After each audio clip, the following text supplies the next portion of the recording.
¿Qué tal? Mi nombre es Ray Flores de Matemáticas en Nuevo León y este es otro episodio del podcast Modelos. En este episodio voy a comentarles sobre cómo aprender matemáticas. Voy a condensar, o más bien acabo de condensar muchas de las ideas algunas de las que ya he comentado por aquí en el canal y otras que no he comentado todavía en una sola secuencia que creo que les puede ayudar a muchos que están interesados en aprender matemáticas, no solamente de manera, vamos a decir que a lo mejor están en la escuela, sino particularmente los que están interesados por su propia formación matemática, por ejemplo de manera autodidacta o a través del homeschooling, que también sabemos que ahorita con la cuestión esta de la pandemia, pues muchas personas optaron más bien por hacer educación en casa, y bueno, creo que va a ser muy importante pues tener un tipo de enfoque hacia el aprendizaje de la matemática, ¿no? Bueno, de nuevo, me disculpo si me ven volteando para uno u otro lado. Tengo notas por aquí para que no se me olviden qué es las cosas que quiero comentar. Entonces, si me ven volteando para un lado, una disculpa para ustedes. No es un script lo que estoy diciendo. No estoy nada más, de memoria diciéndolo, sino que solo veo los puntos, pero pues no tengo una memoria tan privilegiada, ¿no? Entonces, tengo que estar viendo mis notas. Antes de empezar, también tengo que aclarar, tengo que hacer la observación. Todos los puntos y todos los comentarios que hago aquí pues son mi propia opinión, me hago responsable de ellos. Las instituciones que represento, tanto la Universidad Autónoma de Nuevo León como la Olimpiada de Matemáticas, pues no están involucrados en mis puntos de vista. Si cometo un error es algo mío, si algo de lo que estoy diciendo no están de acuerdo, pues es conmigo, no involucro, digamos, a las instituciones. Ahora, aunque probablemente en algunos de los puntos pues sí están de acuerdo, ¿no? Pero eso ya lo decide cada quien. Entonces no es una comunicación oficial, institucional, lo que quiero aclarar aquí. Quisiera antes también de iniciar algunos anuncios rápidos. Estamos iniciando en algunos de los colegios aquí en Nuevo León la propuesta de talleres de razonamiento matemático, que es una iniciativa que hemos promovido en algunas escuelas y colegios desde hace casi ya 8 años o 10 años, inspirados en los trabajos que hacemos de entrenamiento para Olimpiadas de Matemáticas. Si les interesa para su colegio explorar qué es esto de los talleres de razonamiento matemático, podemos comentarles, darles algunas sugerencias. Las sugerencias pueden ser hasta simplemente, mira, estas son las sugerencias y te las damos sin ningún tipo de costo. Obviamente si quieren algún curso o algo así, pues ya se tendría que negociar. Los talleres también, estamos ofreciendo también talleres en línea, que esos obviamente sí tienen algún costo porque pues, se le tiene que pagar a mucha gente para la organización de esto. Si les interesan los talleres que organizamos nosotros en particular, tanto en línea como presenciales aquí en Nuevo León, les voy a dejar un teléfono por ahí por si quieren contactarse para pedir un poquito más de informes y un enlace por ahí en la descripción a una forma de preregistro, porque en este caso en los talleres pues primero vemos cómo está el interés para formar los grupos y luego ya se forman y ya se deciden los horarios y estas cosas, aunque hay algunos horarios establecidos. Platico rápidamente sobre la mecánica que vamos a tener para los talleres durante este semestre, este ciclo que viene. Van a ser como tres fases inicialmente y creo que después de escuchar lo que voy a comentar en este episodio va a quedar claro por qué está definido así, pero se inicia con una propuesta de retos que tienen que ver obviamente con matemáticas. Esos retos van a tener muchos niveles porque cada persona tiene niveles diferentes.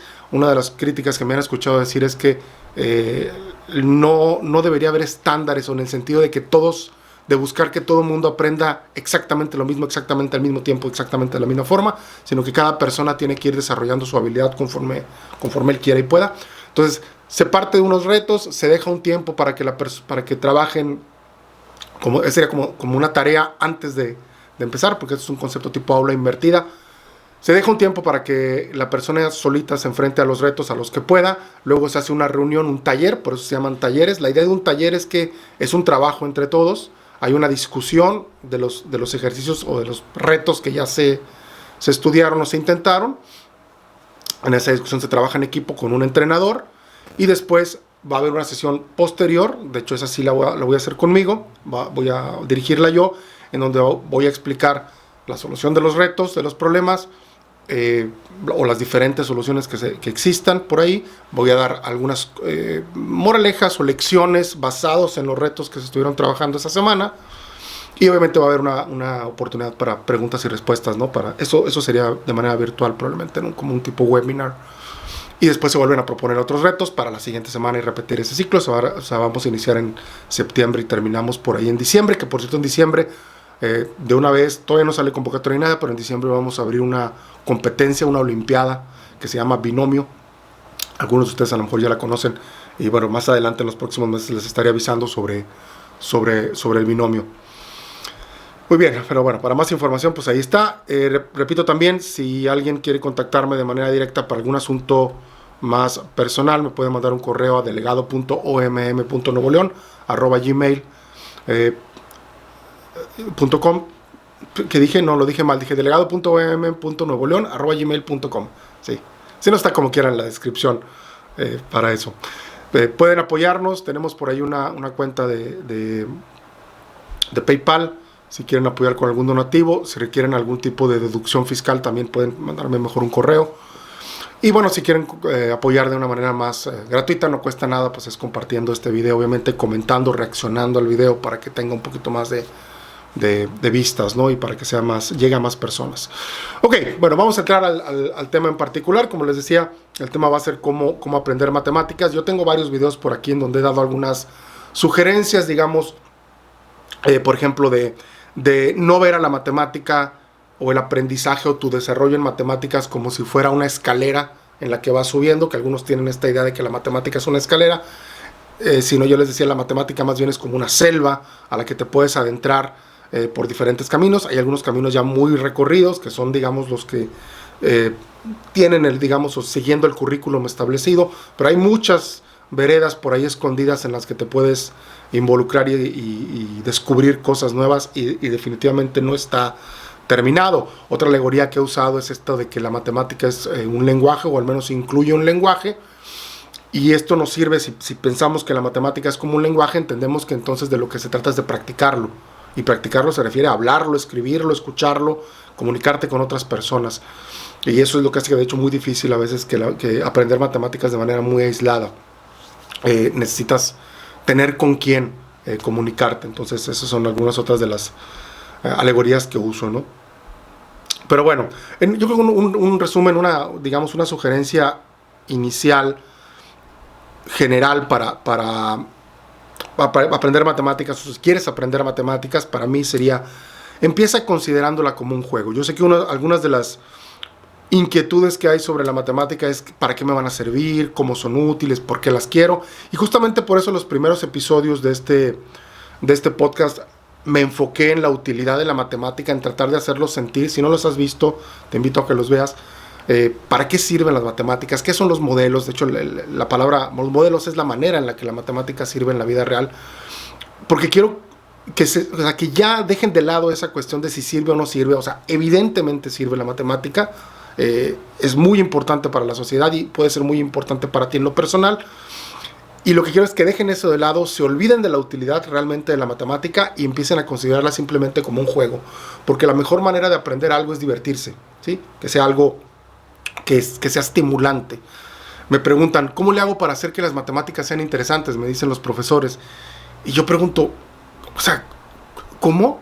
Las matemáticas ya son más interesantes de lo que tú puedes manejar. Son demasiado interesantes. O sea, la pregunta más bien es, ¿cómo le hizo el sistema educativo para hacerlas tan aburridas? Porque lo que logró fue convertir una disciplina que era increíblemente interesante en una letanía mecánica de conceptos que tienes que aprenderte todo de memoria y hacerlo mecánicamente, y que las hizo aburridas. El sistema hizo aburridas las matemáticas. Las matemáticas no son aburridas. Las matemáticas de la escuela son aburridas, en algunos casos, obviamente. Entonces, bueno, vamos a entrar a los temas que tengo por aquí. Espero comenzarlos. Tengo 6 puntos por aquí que quiero comentar con ustedes. El primer punto es, quiero hablar sobre mentalidad, un poquito de la forma de tu mentalidad hacia las matemáticas. De hecho, estos comentarios que hice antes, de pensar que la matemática es una selva, de que no es una escalera, de que hay que considerarla como un juego, de que es un lenguaje, son todas, digamos, si quieren, metáforas o alegorías o analogías para tener una sensación que más de cómo percibir a la matemática. y ese estado mental te va a servir pues para aprender.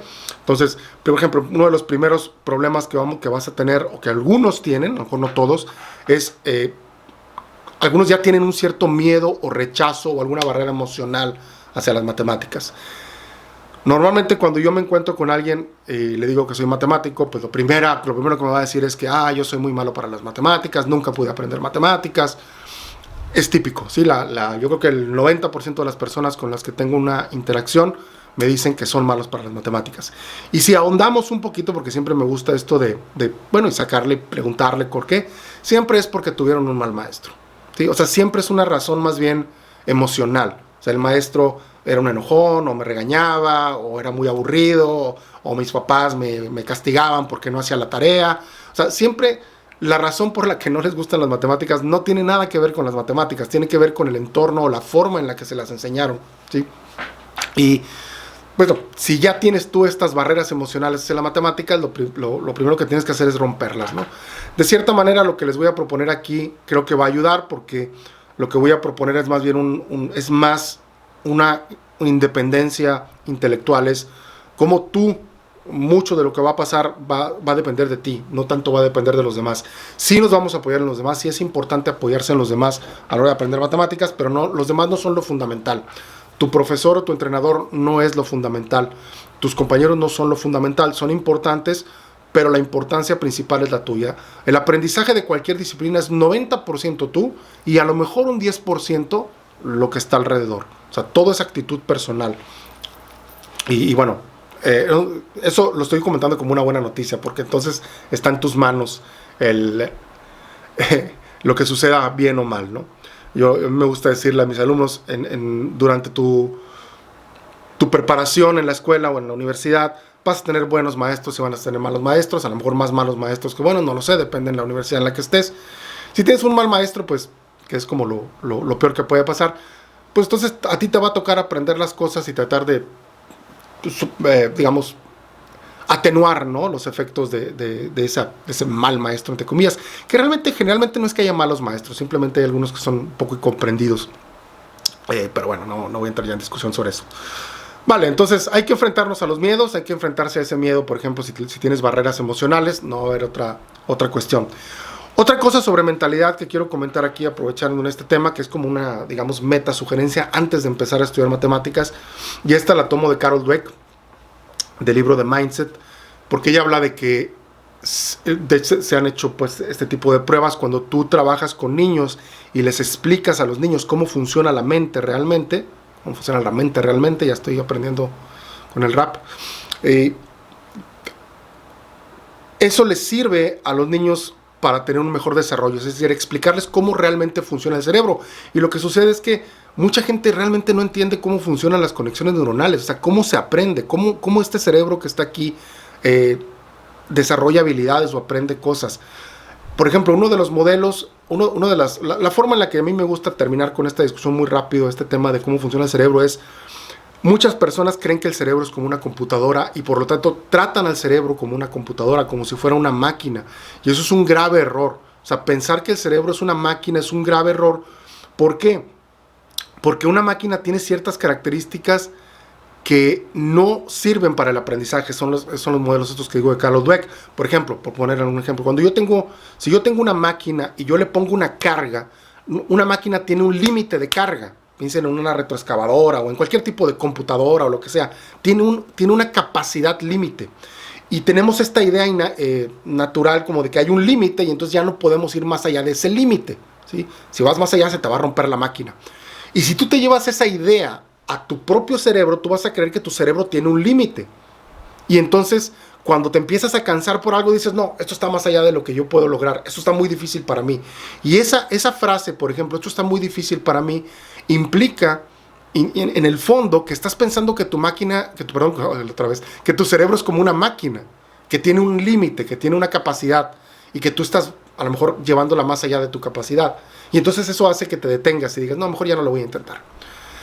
Entonces, el cerebro no es una máquina, el cerebro es un organismo. Parece tonto que tenga uno que decirlo, pero el cerebro es un organismo vivo, como tus músculos, ¿sí? Sí es cierto, mis músculos, si yo voy al gimnasio y trato de levantar una cierta cantidad de peso, a lo mejor no voy a poder porque está muy pesado, pero Si yo bajo un poco y luego el peso y luego durante muchos días empiezo a subir poco a poco mis pesos, ahora sí voy a lograr hacerlo. Y eso es algo que no tiene una máquina y un organismo sí tiene. Puede desarrollarse, pero eso es poco a poco, ¿sí? Así funcionan las conexiones neuronales. Esencialmente las conexiones neuronales yo tengo dos neuronas que las puedes pensar como dos rectas. Piensa simplemente una línea, como un cable y otro cable. Y esos cables, bueno, es una maraña obviamente de cables. Esos cables a veces entran en contacto entre sí o están muy cerca. Cuando los dos, digamos, se estimulan eléctricamente al mismo tiempo, eso puede empezar a crear una conexión entre ellos, que al principio es una conexión química, pero si se fortalece mucho, esa conexión incluso se puede hacer física, o sea, puede haber una conexión real que son la sinapsis entre las neuronas. Las sinapsis y las conexiones son de hecho lo que hace que las ideas se te ocurran. O sea, una idea se te ocurre porque hay una secuencia de neuronas que se conectan o que se llaman entre sí, ¿no? Se estimula una neurona y esa estimula a otra. Y digamos, en resumen, algo así sucede. Estoy diciéndolo muy rápido, ¿no? Pero si les interesa ver cómo funcionan las neuronas, pueden leer a Carlos Dweck o pueden leer el libro de Incógnito que les recomendé por ahí en el podcast anterior, que les he recomendado de David Eagleman, me parece. O simplemente investiguen cómo funcionan las conexiones neuronales. O sea, realmente hay que saberlo. Hay que tener eso en mente antes de empezar. Es un parte, digamos, de preámbulo. No podemos empezar a estudiar matemáticas así nada más. Ok. Bueno, el segundo punto que quiero tratar, una vez que ya tenemos, esta mentalidad correcta, es hablar un poquito de comparar la educación, cómo funciona, cómo ustedes probablemente la han experimentado en la escuela de manera tradicional y cómo les voy a proponer yo que a lo mejor pues, consideren esto. Cuando nos enseñan cualquier cosa en la escuela, una clase de matemáticas, ¿cómo funciona? Funciona de una manera, casi va a funcionar de esta manera y en la mayoría de los casos, ¿no? El profesor, número uno, el profesor dice, yo tengo que enseñarles a estos niños esto, y entonces él se para enfrente del pizarrón y te explica algún método, ¿sí? Te explica un método y te dice, esto se hace así, te pone un ejercicio y dice, cuando tengamos esto lo vamos a hacer de tal manera, y lo resuelve, ¿sí? Explica, da una explicación de algo. Después de dar una explicación, lo que hace el profesor es repetición, ¿sí? Repite otro, a lo mejor hace otro ejemplo y otro ejemplo y otro ejemplo, vemos varios ejemplos. También, de hecho, los libros de texto así funcionan, te explican un método y luego te ponen un ejemplo y otro ejemplo y otro ejemplo, y a lo mejor después te dan un ejemplo a ti, te dicen, a ver, tú haces ejercicio, tú pasas al pizarrón y haces un ejercicio, y te dejan tareas que son simplemente más ejemplos, ¿no? Es a repetir, yo le llamo así, tienes la explicación y luego tienes la repetición. Repites y repites y repites. Y después de la repetición, lo que ya viene es una evaluación, ¿sí? La evaluación para ver si entendiste la explicación que te dio, el método que te explicaron, o lo que sea, ¿no? Cualquier cosa que haya sido el tema. Ese es el sistema de hecho tradicional. Y normalmente si repruebas una clase de matemáticas, pues va a ser, porque no puedes repetir lo que el profesor ya hizo en la clase. O sea, el profesor ya resolvió ese problema en la clase, el que te está poniendo en un examen. Si no lo puedes hacer es porque no repetiste lo suficiente, ¿no? Que normalmente aquí, obviamente, este sistema de explicar, repetir y evaluar pues es sumamente aburrido, porque la repetición es aburrida, ¿sí? Y no digo que no sea necesario en algunos casos la repetición, pero es aburrido, no lo podemos negar. Hacer lo mismo muchas veces es como, y además sin siquiera saber para qué lo estás haciendo, es como que bastante aburrido. Sin embargo, estoy de acuerdo que es el método que necesitas cuando solamente te interesa obtener el resultado. O sea, si esa repetición implica que el resultado que vas a obtener es algo deseable y solamente te importa el resultado, pues bueno, ok, la repetición está de cierta manera validada, ¿no? Ok, para ponerlo como ejemplo, voy a poner un ejemplo aquí. ¿Cómo nos enseñan a dividir? Cuando fuiste a la escuela, creo que todo el mundo fue a la escuela. Cuando nos enseñaron a dividir, pues el profesor dijo, vamos a dividir esto entre esto, y nos puso una casita. Generalmente se pone una casita, no sé cómo le llaman, ¿no? Ponen un número, le ponen como una línea arriba y abajo, a un lado, y luego el otro número afuera, y digo, voy a dividir esto entre esto. Y entonces hay un procedimiento, ¿no? Busco qué número multiplicado por este me da este, y veo cuánto me falta, y bla, bla, bla. Hay un procedimiento para la división. Tengo por ahí un video de cómo funciona la división. De hecho, ahorita hablaré sobre eso. Ahorita comentar, no voy a comentar aquí de matemáticas específicamente, solo voy a hacer referencias. Pero sí hicimos esto, ¿no? O sea, nos enseñaron de esta manera. Nos explicaron el método, luego nos pusieron un chorro de divisiones repetitivas, y luego nos ponían un examen y ya.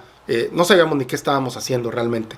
Por eso yo me pregunto, y tengo un video por ahí, lo que les comentaba ahorita, que dice, ¿cómo funciona la división? O ¿cómo sabes que la casita que haces para dividir realmente funciona? O sea, vamos a reflexionar sobre esto, porque si tú estás siguiendo este procedimiento de la casita para dividir a mano, y no sabes por qué funciona, o sea, nada más lo estás haciendo de manera mecánica y repetitiva, desde mi punto de vista no hay mucha diferencia entre eso y usar una calculadora. La calculadora tampoco sabes cómo funciona, nomás le picas a las teclas y te da el resultado y no sabes cómo funciona. Entonces, para mí no hay mucha diferencia entre usar una casita y usar una calculadora si no las entiendes. O sea, si ninguna de los dos lo entiendes, es simplemente aplicar un procedimiento mecánico para encontrar una respuesta. Y entonces, pues, ¿qué caso tiene? O sea, si solamente me importa el resultado, pues mejor usa una calculadora. Para mí, por ejemplo, una mejor opción sería dividir, y es una cosa que hacemos los que sabemos un poco, lo que tenemos dominio más de matemáticas, y esto yo lo he observado también con niños, por ejemplo, en Olimpiadas. La forma en la que dividen muchos niños no es con la casita, porque saben que no es lo más eficiente, sino que lo que hacen es, saben que la división es una fracción. Por ejemplo, si tú quieres dividir 60, vamos a poner algo sencillo nomás para que se entienda, 68 entre 2, ¿sí? Si yo quiero dividir 68 entre 2, yo sé que eso es 68 medios. Entonces luego el 60 lo divido como 60 más 8 medios, el 2 está abajo, y 60 entre 2 es 30, y 8 entre 2 es 4, y los junto y eso es 34, y así divido. O sea, divido separando en cosas que tienen partes iguales. Esto se puede extender incluso para divisiones más grandes. Es una manera mucho más natural de medir, de dividir, y que además te lleva, número uno, refuerzas el concepto de fracciones. Por ejemplo, entiendes que fracciones y divisiones, muchas personas, por ejemplo, no saben que fracciones y divisiones es la misma cosa. Dividir y fracciones están totalmente relacionados, es lo mismo. Y a veces algunos no lo entienden porque lo vieron todo por separado. Y además, no solo eso, por ejemplo, saber dividir haciendo una fracción, haciendo fracciones, estás desarrollando también un poco de las propiedades algebraicas que te van a servir más adelante. La casita, esencialmente, jamás en tu vida la vas a usar. Nadie la usa, nunca. Todo el mundo usa una calculadora. Entonces, como que qué ventaja hubo, ¿no? Pero bueno, esto es lo que resulta, porque muchas veces en el sistema la prisa, porque el niño obtenga respuestas correctas, los hace sacrificar el entendimiento de los conceptos. Les voy a recomendar, no voy a hablar más sobre esto, voy a cerrar este punto, pero les voy a recomendar a Phil Daro. Phil Daro es un educador que vivió, creo que un tiempo en Japón y en Estados Unidos, y él resalta por ahí en algunos videos la diferencia que hay entre cómo se enseña matemáticas en Japón y cómo se enseña matemáticas en Estados Unidos, en este caso. En la América Latina supongo que es aún peor. Y esencialmente lo que dice el video se llama Against Answer Getting, en contra de obtener respuestas, porque creo que lo que comenta es que los educadores en Occidente nos enfocamos, se enfocan mucho en la parte de obtener respuestas, y los educadores en Japón o en Oriente o en otros países que sí tienen un nivel mayor de matemáticas, se enfocan en los conceptos, no en tratar de obtener resultados. Pero bueno, les dejo por ahí el enlace también, en la descripción del video comentar eso, les dejo a Phil Daro la charla esta para que la vean por ahí. Ok, el siguiente punto que quiero comentar por aquí es ¿qué habilidades vamos a requerir en matemáticas? O sea, ¿cuáles son las habilidades matemáticas o para el razonamiento matemático? Pensando en que lo que quiero desarrollar es el entendimiento de conceptos y el desarrollo del pensamiento matemático, ¿sí? Que es realmente lo que me interesa. O qué es lo que siento que normalmente se olvida un poquito en la escuela, ¿no? A veces en la escuela te enfocas mucho en los algoritmos y los procedimientos, pero no te enfocas en el razonamiento. Entonces, ¿cuáles son las habilidades que queremos desarrollar? Bueno, la primera habilidad es una prehabilidad, no tiene tanto que ver con matemáticas, pero si no tienes esto desarrollado no vas a poder ni empezar, que es la capacidad de concentrarte, la concentración. Vivimos en una era de muchas distracciones y nuestro cerebro está acostumbrado a divagar de un punto a otro. Si tú eres de los que te cuesta mucho tiempo concentrarte, si no te puedes concentrar, no vas a poder aprender matemáticas. Entonces tú tienes que, antes que nada, practicar la concentración, evitar las distracciones. Y voy a estar comentando ahorita algunas sugerencias para esto.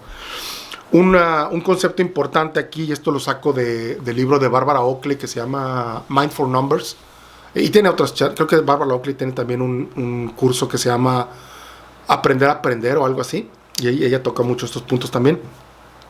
esta idea de que hay dos tipos de pensamientos. Está el pensamiento, o dos formas, digamos, en las que tu cerebro puede funcionar. Tu cerebro puede funcionar de manera enfocada, es decir, cuando te concentras en una cosa, por ejemplo, en una lectura o en analizar un problema. Y luego está el pensamiento disperso, en donde tu mente está más como vagando, o sea, no estás pensando en ninguna cosa específica, sino que tu mente está divagando de un lugar a otro, que es más bien como la parte creativa, bueno, tiene el pensamiento como divergente, ¿no? Donde literalmente, de hecho, las formas en las que el cerebro o tus conexiones neuronales funcionan son diferentes. Cuando estás en un pensamiento enfocado, tus patrones neuronales son muy determinados, muy claros, estás en las mismas líneas. Y lo que sucede es que tiendes a fortalecer o tiendes a estar utilizando las líneas de pensamiento que ya tienes desarrolladas. Y cuando tienes el pensamiento disperso, el cerebro es como más, la luz es como más difusa y entonces tienes algunos pensamientos que no necesariamente habías tenido antes. Por eso de ahí vienen luego las ideas creativas. Y la idea es que tienes que estar oscilando entre los dos pensamientos, ¿sí? Entre el uno y el otro, entre los dos sistemas de pensamiento. Entonces, pero cuando estás enfocado, cuando estás trabajando en algo, cuando te quieres concentrar, tienes que estar como que navegando estas dos formas de pensar. Son como las dos formas de pensar o las dos formas de concentrarte. Entonces, desarrollen o practiquen. Hay muchas sugerencias para desarrollar la concentración. Hay cosas como, bueno, para empezar, obviamente, limitar el uso de teléfonos celulares, de computadoras. Siempre recomiendo que cuando estudien matemáticas se desconecten de todo. Saquen, por ejemplo, un problema o abres tu libro y solamente te enfocas en lo que estás haciendo, te desconectes. Bueno, muchos te van a decir eso. Digo, no, eso creo que no es nada muy nuevo. Cuida el lugar en donde estás, que no haya, en la medida de lo posible, distracciones. Vete a una biblioteca o a un lugar en donde no te interrumpan. Ponte tu música si quieres, pero música pues que no te distraiga, que no tenga letra muy que llame la atención, ¿no? O que te esté distrayendo, ¿no? Entonces, bueno, eso para la concentración, para la primera habilidad. La segunda sería, bueno, una vez que tengo la concentración, que obviamente estoy aquí lo desarrollando con mucho tiempo, nunca acabamos de hacerlo. Cada una de estas habilidades, por cierto, no es que, aunque las tengo ahorita ordenadas, no es que tienes que desarrollar una y luego pasas a la que sigue. Realmente todas las puedes ir desarrollando juntas. Simplemente son cosas que tienes que tener en mente y van a ser importantes más adelante cuando les dé los protocolos para desarrollar el pensamiento. La segunda es la lectura analítica. La lectura, digamos, la lectura de verdad de comprensión, lectura en comprensión, que es tener un texto y realmente extraer del texto la información. Esto es muy, muy grave. Muchas veces las personas que me dicen que tienen problemas en matemáticas, no es que tengan problemas en matemáticas, es que o no se concentran, como comentaba ahorita, o no saben leer. O sea, leen algo. A mí me ha tocado incluso a niveles muy altos de educativos, darme cuenta que los jóvenes y hasta los adultos no leen, no pueden leer. Leen un párrafo y no pueden extraer la información que está ahí. Les cuesta mucho trabajo. Entonces aquí hay que leer. Y leer es, cuando las recomendaciones que yo les doy a la hora de practicar la lectura es leer despacio. Lee despacio, lee lentamente, toma apuntes de lo que estás leyendo, particularmente en matemáticas, incluso en otras disciplinas profundas, la lectura tiene que ser lenta. Yo leo, por ejemplo, yo lo que acostumbro a hacer es leo un párrafo y me detengo y trato de reflexionar qué es lo que me dijo ese párrafo, cuál es mi idea, puedes que tratar de escribir. Entonces, sé cuidadoso para leer. La tercera habilidad es siempre hacer algún tipo de dibujo, de diagrama o de lista. ¿Sí? Yo le llamo crear representaciones, o de hecho crear modelos también, que es de lo que estoy leyendo, cómo lo represento. A través de que lo puedo representar con una tabla, lo puedo representar con una lista, lo puedo representar con alguna gráfica, algún diagrama. ¿Sí? Las diferentes representaciones visuales de la información que estás leyendo te van a ayudar a ti a entender mejor las cosas. Entonces, el dibujar, aquí pueden, por ejemplo, leer, no lo tengo aquí preparado, pero creo que es Dan Rohn, lo voy a investigar y lo voy a poner en los enlaces. Dan Rohn tiene varios libros sobre pensar y dibujar, y habla justamente de que dibujar y pensar, o sea, que dibujar o hacer sketches o diagramas así, te ayuda en el pensamiento y ayuda a resolver problemas y todo eso. Entonces lo voy a poner también por ahí en las descripciones debemos dibujar, debemos de tener esta capacidad también de representar las cosas visualmente y nos va a ayudar también a otras cosas más adelante.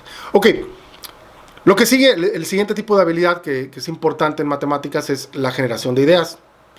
Hay que tener ideas, hay que tener esta parte creativa, digamos. Y aquí el enfoque o la parte clave o lo que realmente se desarrolla es el pensamiento divergente.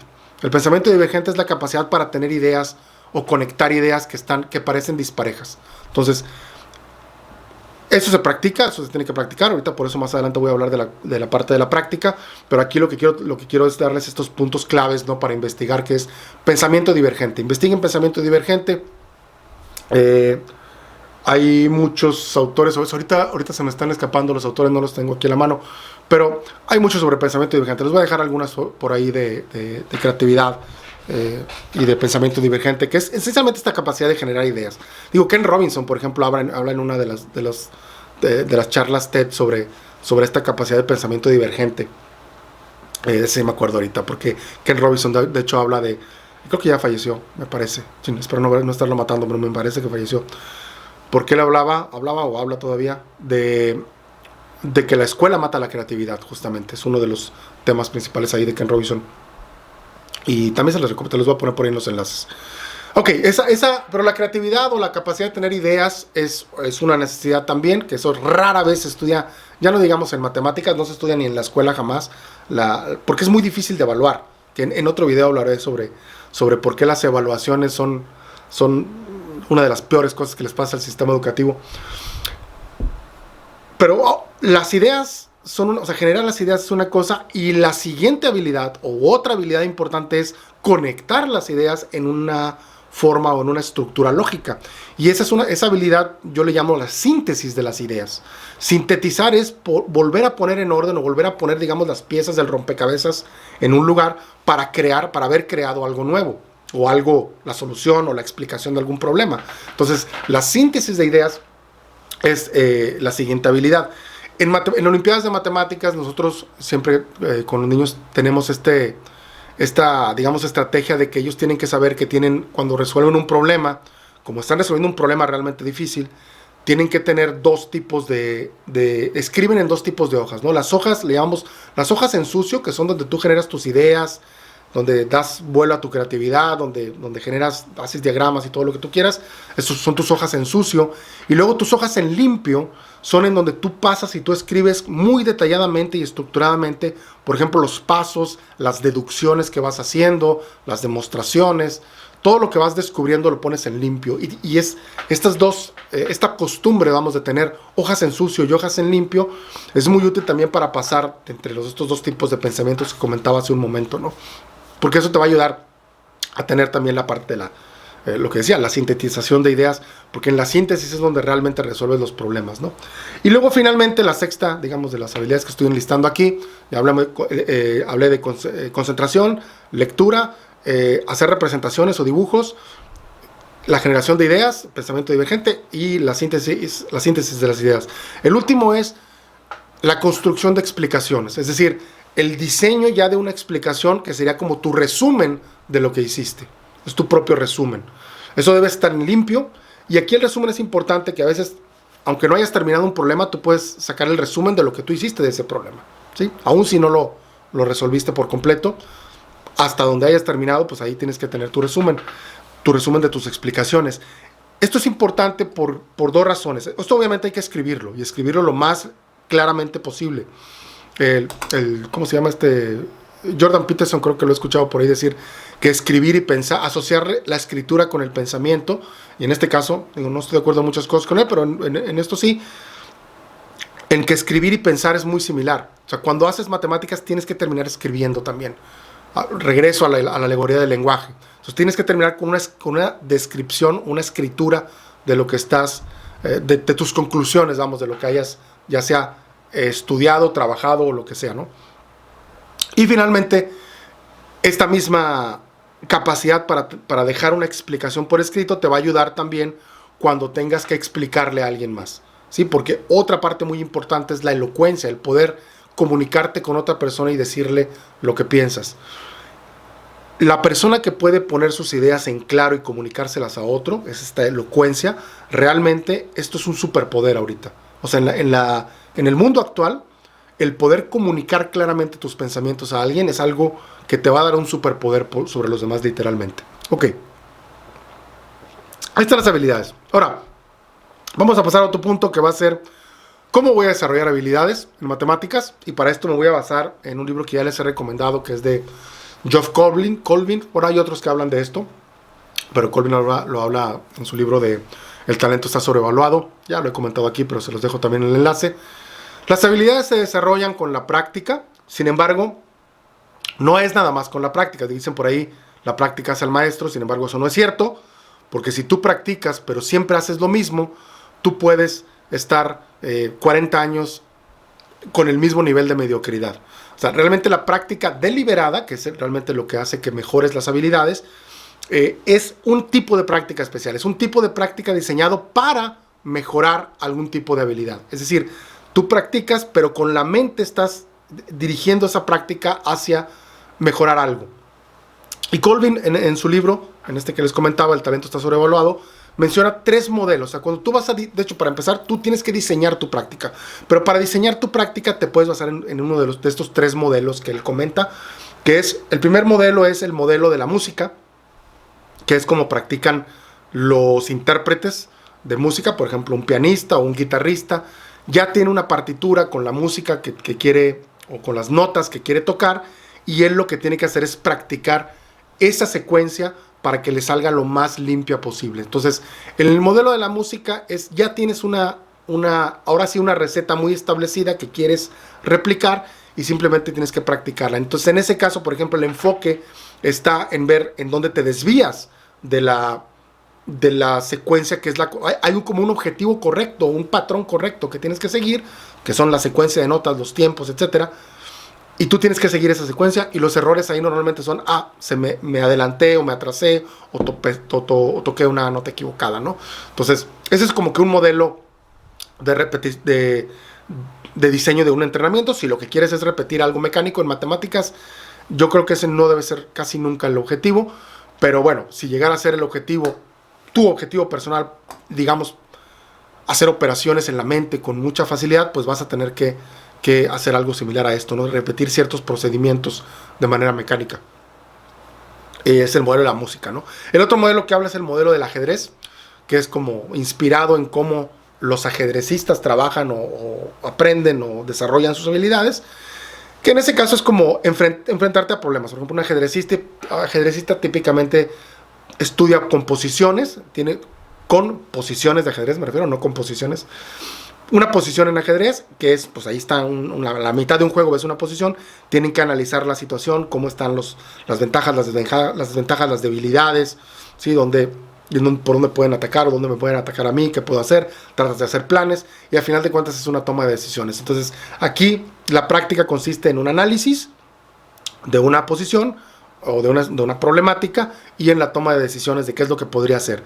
Este modelo del ajedrez sí es un poquito más similar a lo que yo creo que en matemáticas se puede hacer, que es cuando, si tú quieres, por ejemplo, en Olimpiadas, practicar la solución de problemas, pues practicas resolviendo problemas, ¿sí? Enfrentándote a retos, cosas difíciles, para saber cómo ir generando ideas, ir cómo analizando situaciones, y usar, las habilidades que había comentado aquí antes. Entonces, el modelo del ajedrez me parece un poquito también más adecuado. Y el otro modelo que comenta por ahí Colvin es el modelo del deporte, de los deportes. O sea, un deportista, pues, que también alcanza un cierto nivel de desempeño, entrena de una manera un poco diferente, porque, bueno, para empezar, en el deporte, de hecho, hay dos cosas diferentes que se desarrollan.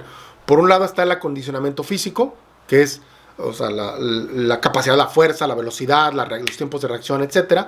Y por otro lado están las habilidades específicas que el deportista particularmente tiene que desarrollar, ya sea un tenista que tiene que pegarle la bola de cierta manera, o un futbolista, o en cualquier deporte, pues tiene sus técnicas o tácticas particulares, ¿no? Ahora, el modelo del deporte sí me agrada también un poquito más en matemáticas, porque en matemáticas, como lo comenté ahorita, hay algunas habilidades que tenemos que tener con manejo de conceptos, que sería como este acondicionamiento físico, la parte de desarrollar bien la memoria, o cualquiera de estas habilidades la puedes ir desarrollando mucho. Y obviamente también hay técnicas específicas para resolver ciertas cuestiones específicas que puedes entrenar, ¿no?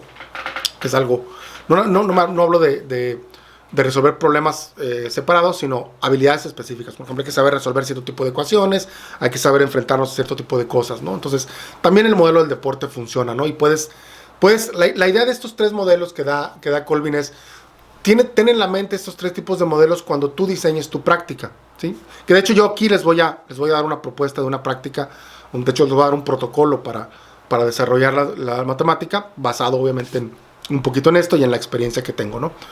Ahora, un quinto punto que quiero tratar ahorita con ustedes es la mentalidad que tenemos que tener a la hora de estar en una práctica. O sea, con esto tú vas a diseñar tu plan o tu práctica, tu protocolo le llamo yo, que es cómo vas a hacer tu trabajo para desarrollar tus habilidades. Y bueno, ¿qué mentalidad tienes que tener sobre la práctica? Entonces aquí voy a separarlo en 3 puntos. Eso también lo saco de Colvin, del mismo libro, que es la mentalidad antes de la práctica, durante la práctica y después de la práctica. Piénsalo así: antes de tu estudio, durante tu estudio y después de tu estudio. Antes de tu estudio o antes de tu práctica deliberada, lo primero es que tienes que definir obviamente tus objetivos de manera muy clara. ¿Cuáles son tus objetivos sobre esta práctica en particular? Los objetivos no son objetivos de qué quieres lograr en términos del final. Quiero aprender esto o quiero lograr aquello, sino los objetivos deben de ser algo que esté en tu control y que sea parte del proceso. Te voy a poner un ejemplo muy claro. Mi objetivo me voy a enfocar 90 minutos en estudiar esto.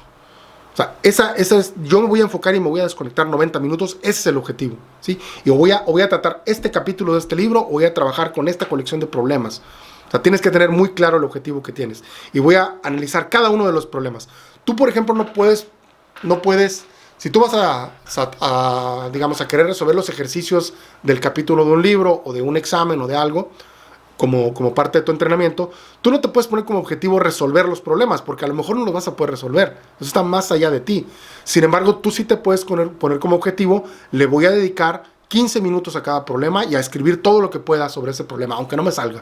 Eso es un objetivo muy bueno, de hecho. A eso me refiero. Luego hay que hacer un plan, ¿sí? Antes tienes que tener un plan de qué vas a hacer. Y el plan simplemente decide cómo vas a repartir tu tiempo, ¿sí? Es decir, voy a tomar, digamos, 90 minutos y voy a trabajar 90 minutos, y a lo mejor me voy a tomar pausas, ¿no? Voy a usar algún tipo de método. Por ejemplo, el método Pomodoro es muy bueno, que es: te concentras un cierto tiempo y luego das, digamos, no sé, 25 minutos de trabajo concentrado, sin distracciones, y luego 5 minutos de relajación, donde respiras, te levantas, te lavas la cara, simplemente te distraes un poco y luego regresas. Vean la técnica de Pomodoro, creo que es muy popular, deben de conocerla. Pero haz tu plan de cuánto tiempo tengo. Yo de hecho no les puedo hacer esta recomendación, lo acepto perfectamente. Yo me meto a YouTube y hay algunos videos ya de Pomodoro que son 3 horas de estudio con sus bloques. A mí me gusta, por ejemplo, enfocarme 50 minutos y luego 10 minutos de distracción, y luego 50 minutos y 10 minutos, 50 minutos y 10 minutos, y con eso puedes hacer 2 horas, 3 horas, hasta 4 horas. Te puedes enfocar en lo que quieras y pones un video de YouTube y estás escuchando la música y te avisa cuando se acaba, ¿no? Puede ser, ¿no? Pueden usarlos por ahí. Búsquelos. Obviamente también un tercer punto sería preparar, antes de empezar, preparar tu espacio, saber que no va a haber distracciones, apagar tu celular, desconectarte, todo eso. Creo que eso es más o menos evidente. Prepara todo el material que vayas a usar para tenerlo aquí, para que no te tengas que levantar a hacerlo. Esas cosas creo que ya se las han comentado otras personas, pero bueno, yo las comento aquí rápidamente en unos segundos. Un punto importante que sí quiero comentar, que no es tan obvio, es mantenerte siempre motivado, ¿sí? Es decir, ¿en qué sentido? En confiar en que lo que estás haciendo va a ser eficiente. Porque esto a veces uno tiene la duda: ¿esto me va a servir de algo? O sea, ¿sirve realmente? ¿Estoy perdiendo mi tiempo? Y al principio a lo mejor vas a tener que tener un poco de fe de que lo que estás haciendo es la manera correcta de trabajar. Uno no ve resultados inmediatos en 1 semana o 2 semanas, pero si trabajas así suficiente tiempo, muy rápidamente vas a ver las evidencias, y además muy rápidamente lo vas a ir convirtiendo en un hábito, ¿sí?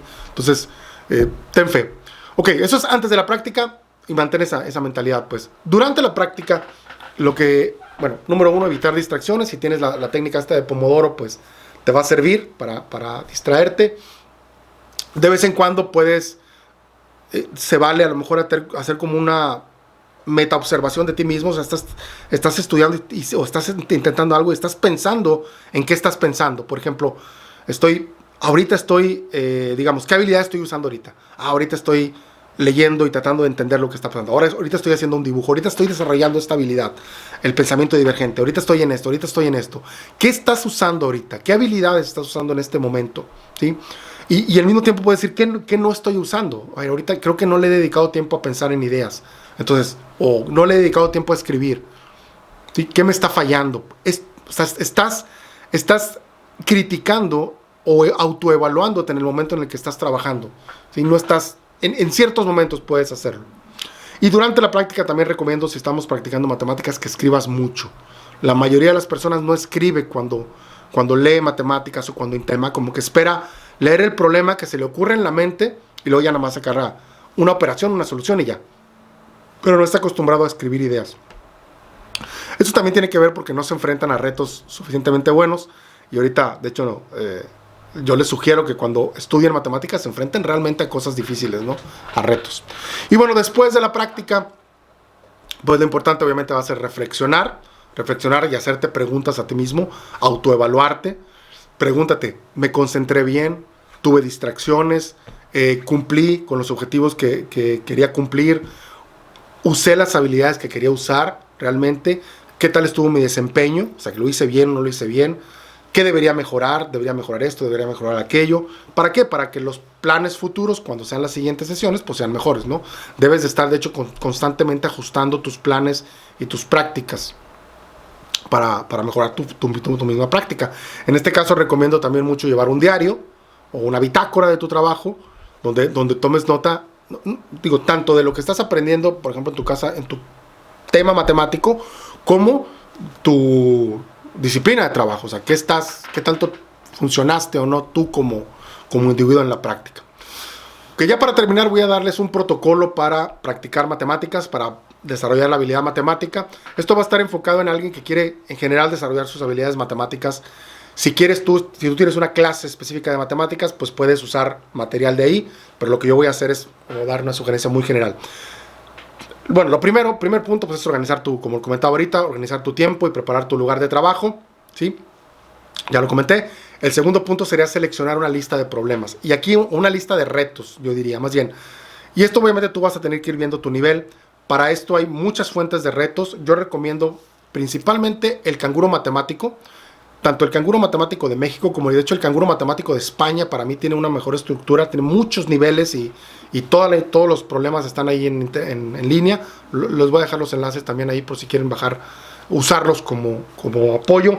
Hay olimpiadas también, las olimpiadas de Estados Unidos son muy buenas, más que están en inglés, pero si no te importa el inglés, pues puedes hacerlo ahí. Y hay muchas otras, ¿no? Pero les voy a dejar algunos. La idea es la siguiente: toma uno de estos exámenes de olimpiada de algún nivel, que tú vas a tener que ir viendo qué nivel. Yo recomiendo que inicies con el nivel más bajo y si se te hacen muy fáciles, pues en las siguientes sesiones empieces a subir. Pero tú elige un nivel y mi recomendación de hecho es imprimir el examen, imprimirlo en papel y realmente tenerlo como un examen en papel. Toma tu práctica como si fuera un examen. Toma tus hojas blancas, recomiendo usar hojas blancas, usar tu examen ahí. Si eres amante de las tablets, si quieres ponerlo en la tablet, ok, yo no estoy de acuerdo, pero si no tienes una impresora o algo así, solamente tienes la tablet, bueno, pon tus problemas ahí en la tablet si quieres, pero no la uses para nada más que eso. Entonces toma tus hojas y lo que vas a hacer es, en el tiempo que le dedicaste, te vas a sentar y te vas a enfocar en un reto a la vez. Vas a agarrar uno de los acertijos, uno de los retos o de los problemas del examen y te vas a enfocar en ese reto nada más. Y vas a escribir todo lo que puedas. Vas a trabajar solo, no busques ayudas, no busques respuestas. Sí puede valerse, a lo mejor si lees alguna palabra que no conoces, pues tratar de investigar esa palabra. Aunque yo recomendaría más bien que si no conoces, o sea, si el problema está usando palabras que no conoces, más bien probablemente esté de un nivel muy superior, ¿no? Entonces podrías dejarlo para después. Pero si es una palabra sencilla, pues bueno, ok, puedes buscarla tal vez en el diccionario si quieres o en internet. No me gusta porque tienes que estar interactuando con un aparato, que eso no es deseable. Lo ideal es que el reto lo leas y entiendas de qué se trata, al menos. Aunque no lo puedas resolver, al menos que entiendas de qué se trata. Y bueno, hay que tomar notas. Toma notas de todas las ideas que vayas tenido. Ya estuve hablando ahorita de la generación de ideas, de que leas despacio, de que escribas o hagas diagramas de lo que estás leyendo. Toma notas de todo lo que se te vaya ocurriendo. Ten tus hojas en sucio y tus hojas en limpio. Tus hojas en sucio para el pensamiento divergente o difuso. Tus hojas en limpio para... Perdón, tus hojas en sucio para las ideas y tus hojas en limpio para lo que vayas descubriendo. Apunta todo lo que puedas. Siempre termina con una... describiendo o escribiendo lo que hayas logrado. Eso va a ser muy importante más adelante, ahorita les voy a decir. Y bueno, lo siguiente es al final de todo esto obviamente toma un problema, dedícale un tiempo y parte de la planeación, por eso vengo a esto, parte de la planeación es decir, bueno, le voy a dedicar, por ejemplo, 10 minutos por problema, no más de 10 minutos. Después de 10 minutos paso al siguiente problema. Después de 10 minutos paso al siguiente problema. Si eso es parte del plan. Porque a veces si no te puedes quedar con un problema eternamente y entonces no intentas los demás, ¿no? Entonces trata de dedicar a todos los problemas. Eso se me había pasado ahorita. Ok, al final de tu práctica, ya que termines, tú intentaste varios problemas, los que hayas intentado. Si fueron 6 problemas, fue muy bueno para 90 minutos. Al final de tu práctica, toma notas, clasifica los problemas. Es decir, ¿te parecieron fáciles, regulares o difíciles? ¿Estuvieron aburridos o estuvieron interesantes? Sí, esto te va a ayudar también después a decidir si vas a elegir problemas más difíciles o más fáciles. Y también te va a ayudar para más adelante ahorita que les diga que lo importancia de comunicarte con alguien más y de platicar de los problemas. Porque el siguiente punto, después de que tú haces tu propia como clasificación, tú llevas tu bitácora de lo que hiciste, es discutir con otras personas. Es decir, después de tu práctica, tienes que tratar de discutir con otras personas, ya sea en un foro, ya sea en persona con alguien. Lo mejor aquí es tener un grupo de hecho por eso promovemos siempre que haya como clubes de matemáticas o talleres en donde tengas con quién discutir. Aquí regreso al protocolo que usamos justamente para los talleres. La idea, por ejemplo, nuestra es, bueno, cada quien trabaja por separado y luego nos juntamos y discutimos los problemas, discutimos las ideas, cuáles estuvieron interesantes, cuáles estuvieron difíciles, qué ideas usaste tú aquí, qué ideas usé yo. Esas notas que tú vas a tomar te van a servir cuando vayas con alguien a discutir las ideas, ver qué ideas tuvieron los demás, ¿sí? Después de la discusión, hacer un resumen de los problemas que fueron difíciles o que hubieran sido interesantes. Bueno, aquí estoy complicándome la vida. Los problemas que fueron los más difíciles, los más interesantes que te enfrentaste, esos problemas yo recomiendo que los saques y los describas con mucho más cuidado, porque en los problemas difíciles es donde realmente van a estar tus aprendizajes. Tú no vas a aprender si estás resolviendo problemas fáciles, porque los problemas fáciles no te enseñan nada. Los problemas que realmente te enseñan son los problemas difíciles, los problemas que te costaron trabajo a ti y que a lo mejor hasta que los discutiste con alguien descubriste alguna cosa. Ahí es donde aprendiste una técnica, aprendiste un método, aprendiste alguna representación que no se te había ocurrido, aprendiste alguna construcción lógica, no sé, algo aprendiste. Entonces, los problemas difíciles tienes que, digamos, escribirlos con más cuidado. Incluso podrías, si tienes TikTok o YouTube o algo, trata de explicarlos tú ahora, por ejemplo.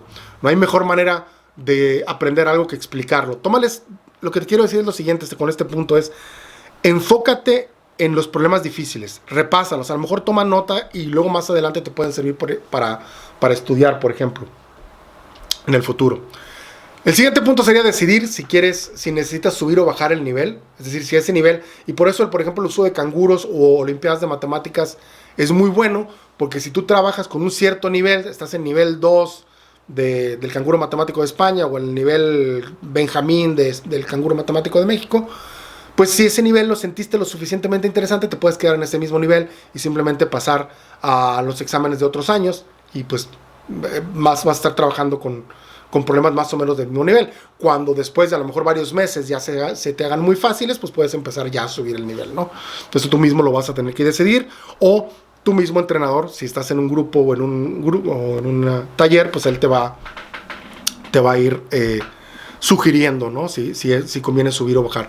En el caso de los talleres, esto lo toco con el anuncio que había hecho al principio, ponemos problemas de muchos niveles para que tú puedas, en tu misma colección de problemas, hay muy difíciles y hay muy fáciles, entonces la idea es como ver hasta qué nivel llegas y solito tú mismo vas a ir dándote cuenta del nivel en el que estás y más o menos hasta dónde tienes que llegar.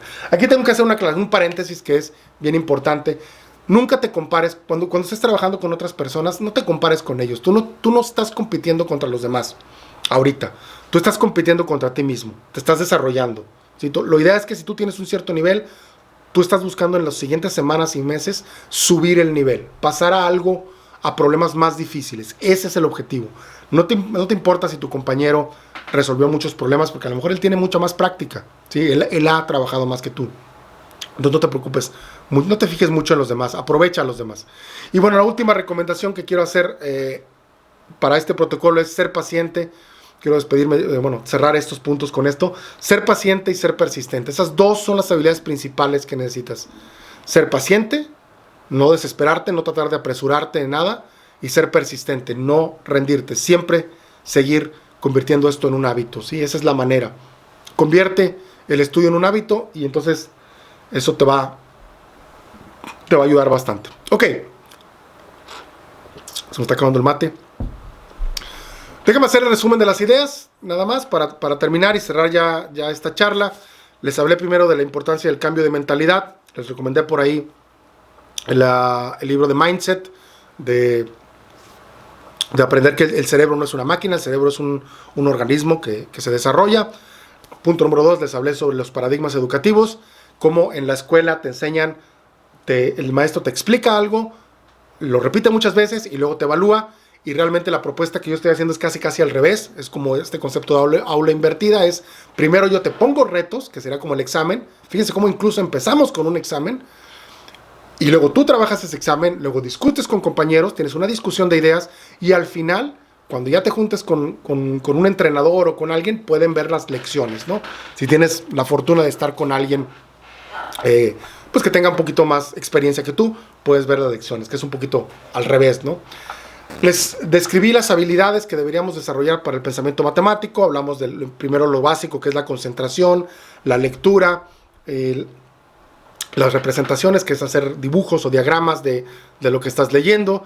Después la parte del pensamiento divergente, la generación de ideas o la conexión de ideas o la creatividad, pues la síntesis de ideas, que es donde condensas tus explicaciones, y finalmente las explicaciones, ¿no? El que tú diseñes tus propias explicaciones. Esas son, creo que, las habilidades más importantes en el uso de la matemática para resolver problemas. Pues les comenté sobre la práctica deliberada y los modelos para diseñar una práctica deliberada a través del modelo del modelo de la música, el modelo del ajedrez y el modelo del deporte. Con estas ideas te ayudas para tú diseñar tu práctica deliberada. Les di algunas recomendaciones de qué hacer antes de la práctica, durante la práctica y después de la práctica, ¿sí? Y finalmente, de hecho, les comenté esta propuesta de un protocolo para desarrollar el pensamiento matemático o el razonamiento matemático mi sugerencia es a través de exámenes de olimpiadas de matemáticas, el canguro matemático si estás hablando en español, o cualquier olimpiada de matemáticas. Realmente no tiene que ser exactamente esa, pero esa es una muy buena para los principiantes, para los que van a empezar. En fin, bueno, hice un podcast muy largo. Este fue más largo que los otros, pero creo que hay muchas ideas importantes aquí. No quise hacerlo en 2 partes, espero que sean por ahí pacientes. Sí está descrito, voy a describir las partes del podcast en la sección en la descripción del video, por si quieren regresarse a alguna rápidamente de los puntos que tengo por ahí. Tal vez esté sacando algunos clips de este podcast durante la semana, durante las siguientes semanas, para esto. Y bueno, repito, estamos iniciando. Si llegaste hasta aquí realmente y me escuchaste, muchas gracias. Eres de los pocos que llegan hasta el final. Vamos a iniciar ya los talleres de razonamiento. Les dejo el teléfono por ahí de contacto para los que quieran entrar, ya sea de manera virtual, en donde estén en el mundo, o de manera presencial aquí en Nuevo León. Usualmente estamos los sábados y entre semana en las tardes. Si quieres apoyarnos de esa manera, nos ayudaría bastante de participar en esos talleres, o compartiendo esta información para que otras personas que les pudiera interesar se involucren. Y bueno, ya para terminar, me quedé sin voz. Muchas gracias por todo. Compartan el video, díganme por ahí en los comentarios si algo de lo que comenté aquí les parece interesante. Si tienen algunas preguntas que pueda usar para futuros episodios de este podcast, pues pónganla también por ahí. No me queda más que agradecerles y despedirme y decir lo que siempre digo: la matemática trata de una cosa y es pensar correctamente. Ya no sé ni lo que digo, ¿eh? Que estoy cansado. Pero bueno, espero verlos por ahí en el taller de razonamiento. Voy a estar, como les digo, yo involucrado en la última parte, en el comentar los problemas. A lo mejor ahí podemos tener oportunidad de dialogar personalmente a través de alguna llamada de Zoom al menos. Y si no, pues bueno, a través de los comentarios nos vemos. Hasta luego.